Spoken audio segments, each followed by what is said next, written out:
For centuries, an ancient practice has existed, a technique so powerful and transformative that it was deliberately concealed. It was not hidden because it failed, but because it succeeded too well. Imagine an ancient key, lost in the folds of time, capable of unlocking the most sacred gateway, the memory of your soul. This technique does not impart new knowledge. Instead, it removes the veils of what has been imposed upon us. The greatest deception was not making us ignorant, but convincing us we were something we are not. What if today you remembered your true purpose? What if, instead of seeking answers outside yourself, you discovered an inner voice that never left? And what if that voice could be awakened by a technique once reserved for a select few, carefully guarded from those who would misuse it for control? This video is more than a story. It is an invitation, a guide to a forbidden practice. It was not forbidden because it is dark, but because its light is too radiant. Those who wield power in this world fear an awakened soul more than a slumbering army. In the coming minutes, we will explore the hidden origins of this technique, its roots in forgotten schools of wisdom, why it was suppressed or distorted by systems that prefer souls to remain asleep, and how you can practically use it to recall your true essence. You are not merely an identity or a story, but a vibration, a living and eternal consciousness. Through stories, symbols, and ancient philosophy, we will unravel complex ideas and return to what truly matters. This is not a theoretical lesson, but an inner experience. If you are willing to listen with more than just your ears, this technique is not something you memorize. It is something you feel, activate, and, above all, remember. If you are ready to look beyond the surface, to question what you have been told about yourself, and to step toward what your soul has always known, this video may be the spark you need. Forbidden does not always mean dangerous. Sometimes, it simply means the truth is too powerful to be openly shared. Nearly every ancient culture shares a common thread, a quiet whisper spanning continents and centuries. It is the idea that humanity has forgotten its true nature, that life as we know it is like a dream, a veil separating us from our authentic selves. There exist paths and practices designed to awaken that sacred memory, but they are not found in history books, schools, or organized religions. They were hidden, banned, or twisted into superstitions, mocked and locked away so their true power could not be accessed. In ancient Egypt, the priests of the houses of life conducted secret initiation rituals where newcomers underwent a symbolic death.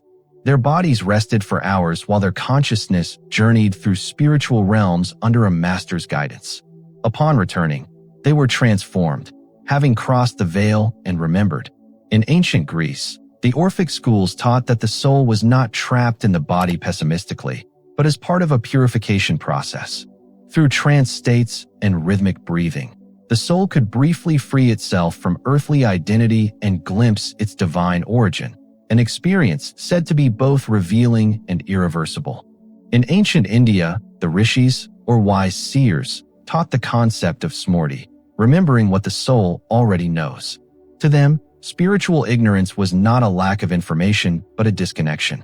The path back was not about accumulating knowledge, but unlearning, detaching, practicing silence, and aligning vibrations to return consciousness to its original state. Across these traditions, the essence of the technique remained the same, even if its forms differed. It was not about acquiring external knowledge, but reconnecting with the spiritual memory within. Then came the darkness, religious wars, institutionalized spirituality, the rise of external control over inner truth. What was once a path to remembrance became empty rituals, rigid dogma, or heresy. The techniques were fragmented, their symbols hidden in myths, and their core teachings sealed away as dangerous. Dangerous to whom? To the systems that fear a soul that remembers its true nature, for such a soul can no longer be controlled. Today, this knowledge is resurfacing, not as something new, but as a memory awakening in those ready to receive it. The most astonishing part? This so-called forbidden technique has always resided within you, waiting in the depths of your consciousness for you to recognize it. To grasp the power of this forbidden technique, we must reconsider a fundamental idea. The soul does not need to learn who it is. It needs to remember. That memory does not arise from thought, but from a vibration, a specific frequency. When that frequency activates within you, all that is false begins to dissolve, and all that is true shines forth like a quiet light. But how does one reach that frequency? The forbidden technique is not a set of words or an external ritual, but an internal process, a series of steps aligning body, mind, energy, and consciousness until, through resonance, the soul's memory emerges not as a concept, but as a living experience. Imagine your soul as a perfect melody, obscured by layers of noise, external beliefs, past traumas, and conditioning. This technique functions like a tuner, not adding anything new, but removing what obstructs the sound, polishing and harmonizing until the original melody plays once more. The technique unfolds in three main phases, which, though not strictly sequential, are all essential. The first phase is the deprogramming of the false self, the most challenging yet crucial step. It involves identifying the voices within you that are not truly yours, thoughts accepted without question, masks worn unknowingly. You observe deeply. What are you thinking? What do you desire? What are you afraid of? Then you ask, is this truly mine, or was it imposed upon me? This technique teaches you to dismantle old mental patterns not through resistance, but through clarity. What was not built by your true self can be undone by it, once you become aware. The second phase is activating your inner sense. As the noise fades, something always present but rarely noticed begins to surface. This inner sense is neither logical nor emotional. It is direct perception. You do not force it awake, you attune to it. The technique facilitates this awakening through mindful breathing, silent rituals, full bodily presence, and symbolic visualization. A key insight here is that what you imagine with focus and devotion, your soul accepts as real. This imagination is not fantasy, but a bridge. Symbols like an inner flame, a heart's lotus, or a soul's mirror are not arbitrary. They are universal images that awaken ancient memories. When used correctly, they do not create ideas but evoke inner visions, experiences, and reconnections. The third phase is resonance with your true name. Deep spiritual traditions speak of the soul's hidden name, not a spoken word, but a unique vibration. This technique reveals that every being has a sacred frequency. When you invoke it, not with words but by embodying a certain state, you recognize it instantly. It is like a door sealed for centuries suddenly opening. You do not remember with your mind, but with your vibration, feeling an unshakable certainty. This is me. I have always been this way. I simply forgot. This process does not happen overnight. It demands dedication, honesty, and commitment. Yet once it begins, something irreversible occurs. A part of you begins to observe from a deeper, calmer, and more authentic place. That is when the true journey starts. As the technique takes effect, as the layers of the false self weaken and your inner vibration clarifies, something beyond words unfolds. Your soul remembers without thought, like a light illuminating a room you always possessed but never explored. What emerges are not ideas but presences, aspects of yourself waiting to be acknowledged. The you that loves unconditionally, trusts without fear, and knows without needing to learn. At this stage, awakening becomes tangible. The soul begins recognizing its origins. Yet there is a quiet warning: not all you discover is light. Remembering who you are also means recalling who you are not. Mistakes, unresolved choices, and unhealed wounds arise. This is not punishment, but liberation. You cannot embrace your whole soul without confronting your shadow. That is why many traditions deem this practice dangerous for beginners. Facing your soul honestly requires spiritual maturity, measured not by years, but by your willingness to confront the truth. At this depth, practitioners often enter what can be called a conscious trance, not the loss of self described in psychology or hypnosis, but an expanded awareness. The soul takes command of perception. You sense your body, yet also perceive your surroundings with heightened clarity. From a slight distance, you observe your thoughts, yet thought no longer controls you. It is as if your consciousness steps back, just a fraction, from the ego. In this quiet space, everything takes on new meaning. Emotions grow clearer, perception expands, and time feels fluid. Intuitions arise without logical cause, and memories, perhaps from past lives or ancestral lines, surface as knowledge you never studied but somehow carry within you. This is the deepest stage of the technique. It is no longer about practice, but about being. From this state, you begin living from a new center, not through masks, but from your true self. Decisions clarify, relationships deepen in honesty, and fears lose their grip.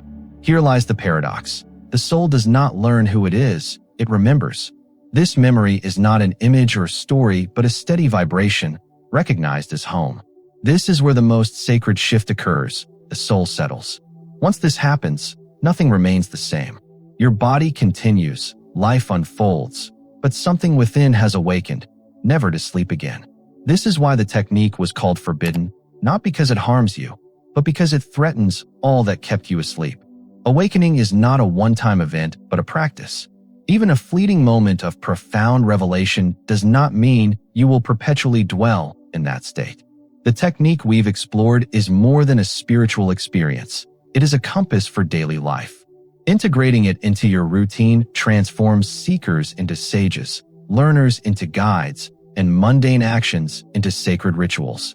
We speak not of rigid rules, but living principles, paths that, when walked with intention and persistence, nurture remembrance even amid life's chaos. True spiritual power is not about illumination in isolation, but about staying awake in the noise of the world. Living the technique. 5 guiding principles. 1. Practice active silence.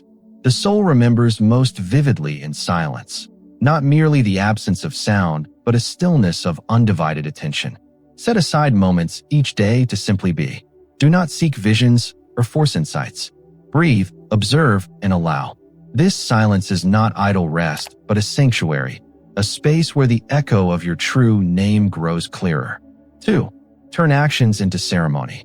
The key lies in infusing daily acts with presence. Eating, walking, speaking, seeing. When done from your center, these become acts of remembrance. Every gesture can be an offering, every word, an invitation. Ask yourself, am I acting from a mask or from my soul? When rooted in the soul, even the smallest deeds become sacred, anchoring your awakening. 3. Guard what feeds your mind. The soul never forgets, but the mind can bury its memory beneath distractions. Be mindful of what you consume, the media you watch, the conversations you join, the images you dwell upon. This technique teaches that every sensory input shapes your inner vibration. Cultivate an environment that honors your inner temple, where the soul's memory can emerge unobscured. 4. Speak less, speak from depth. Resist the habit of borrowed words. Speak not from repetition or reflex, but from the place where your soul resides. Words born of remembrance carry the power to awaken others. Let your voice channel not just ideas, but resonance, the frequency of your truth. 5. Embody your truth before you fully remember. Live as if you already know who you are, not as pretense, but as attunement. The soul reveals itself not to doubt, but to courage. Walk as though you carry an ancient legacy. Love as though you have loved for lifetimes. The act of living authentically invites remembrance, for the soul responds to alignment, not pleading. The forbidden truth, simplicity itself.